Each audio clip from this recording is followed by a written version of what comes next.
Hello दोस्तों, स्वागत है आप सभी का राहुल एकेडमी पर।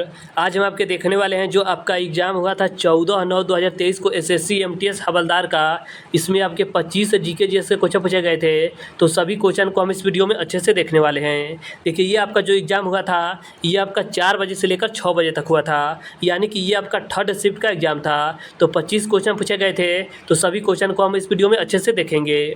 और अगर आपको इसका PDF चाहिए तो नीचे टेलीग्राम का ग्रुप दिया गया है, वहाँ से ज्वाइन होकर इसका PDF आप बिल्कुल फ्री में प्राप्त कर सकते हैं।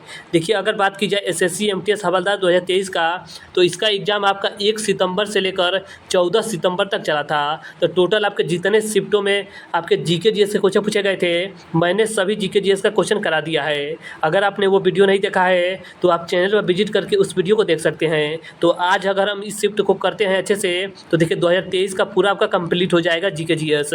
इसके आगे हम करेंगे आपके अगले वीडियो से 2022 में आपके एसएससी एमटीएस हवलदार में जीके जीएस के क्वेश्चन जो पूछे गए थे। तो चलिए, ज़्यादा समय नुकसान ना करते हुए सीधे हम अपने क्वेश्चन आंसर पर चलते हैं। देखिए, आपका क्वेश्चन पूछा गया था कि डैश उस्ताद जिन्होंने 1940 के दशक के अंत में इस कला शैली को पुनर्जीवित किया, जिसमें केलू चरण महापात्रा और रघुनाथ दत्ता शामिल है, तो इनका संबंध आपके उड़ीसी नृत्य से है। तो ऑप्शन नंबर ए इसका करेक्ट आंसर आपका हो जाएगा। इसके आगे आपका अगला क्वेश्चन दिया गया था कि लता मंगेशकर द्वारा गाए गए प्रसिद्ध गीत ए मेरे वतन के लोगों के संगीत निर्देशक कौन थे, तो इसका करेक्ट आंसर आपका हो जाएगा सी रामचंद्र थे। इसके आगे आपका अगला क्वेश्चन पूछा गया था कि truth love and a little malice आत्मकथा निम्नलिखित में से किस लेखक द्वारा लिखी गई है, तो ये आपका खुशवंत सिंह के द्वारा लिखा गया है। तो ऑप्शन नंबर 4 इसका करेक्ट आंसर आपका हो जाएगा। अगला आपका देखिए क्वेश्चन पूछा गया था कि 2023 में कोरिया भारत राजनयिक संबंधों के 50 साल पूरे होने के उपलक्ष्य में डैश में 3 दिवसीय अखिल भारतीय ताइक्वांडो चैंपियनशिप आयोजित की गई थी। तो यह आयोजित आपका नई दिल्ली में किया गया था। इसके आगे आपका अगला क्वेश्चन था कि इंडिया गेट किस शहर में स्थित है, तो इंडिया गेट आपका दिल्ली में स्थित है। इसके आगे आपका अगला क्वेश्चन था कि भारत में जंगली गधे और ऊँट किस प्रकार के वन में पाए जाते हैं, तो ये आपके कांटेदार वन और झाड़ियों में पाया जाता है।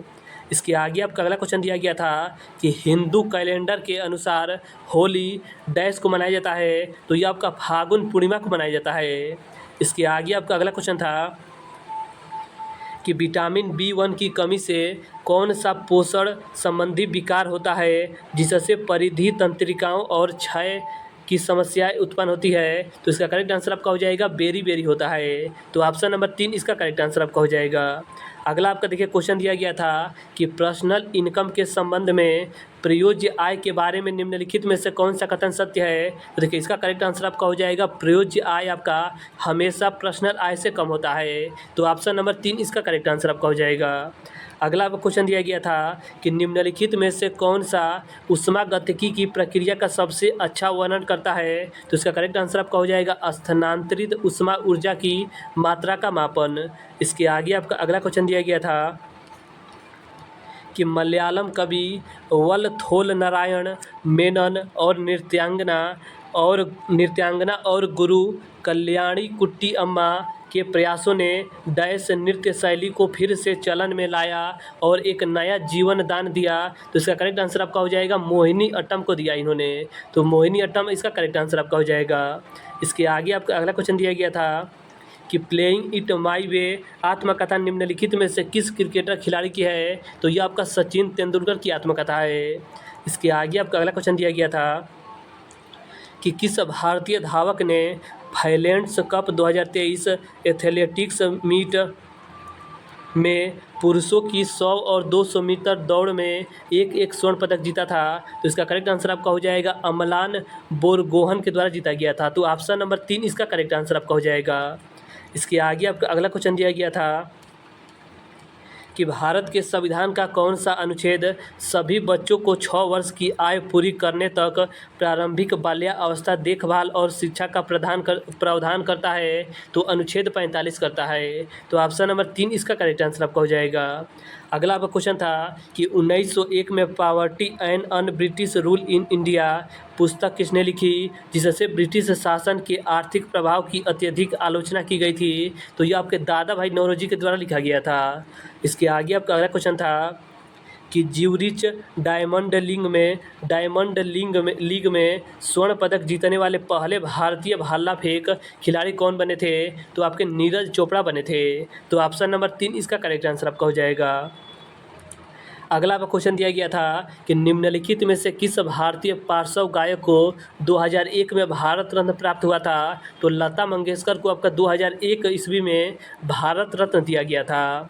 इसके आगे आपका अगला क्वेश्चन था कि कौन सा वक्र बेरोजगारी की दर और मौद्रिक मजदूरी परिवर्तन की दर के बीच संबंध की जांच करता है? तो आपका फिलिप्स वक्र करता है। तो ऑप्शन नंबर 4 इसका करेक्ट आंसर आपका हो जाएगा। अगला क्वेश्चन था कि नीति आयोग के राष्ट्रीय बहुआयामी गरीबी सूचकांक 2021 के अनुसार निम्नलिखित में से किस राज्य की कुल जनसंख्या का 1% से भी कम बहुआयामी गरीबी है? तो आपका केरल इसका करेक्ट आंसर आपका हो जाएगा। इसके आगे आपका अगला क्वेश्चन दिया गया था कि भारतीय रिजर्व बैंक की डैश के तहत जावक प्रेषण ने वित्त वर्ष 2023 की पहली तिमाही में मजबूत वापसी की क्योंकि भारतीयों ने अंतर्राष्ट्रीय यात्रा, करीबी रिश्तेदारों के रखरखाव और उपहारों पर खर्च बढ़ाया। तो इसका करेक्ट आंसर आपका हो जाएगा उदारीकृत प्रेषण योजना। तो ऑप्शन नंबर 2 इसका करेक्ट आंसर आपका हो जाएगा।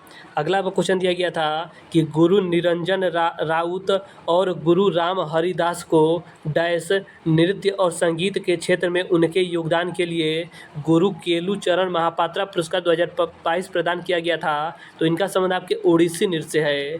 देखिए आपका अगला क्वेश्चन दे रहा है कि प्रधानमंत्री मुद्रा योजना गैर कॉर्पोरेट, गैर कृषि, लघु और सूक्ष्म उद्यमों को डैश तक ऋण प्रदान करती है अप्रैल 2023 तक? तो इसका करेक्ट आंसर आपका हो जाएगा 10 लाख प्रदान करती है। तो ऑप्शन नंबर 2 इसका करेक्ट आंसर आपका हो जाएगा।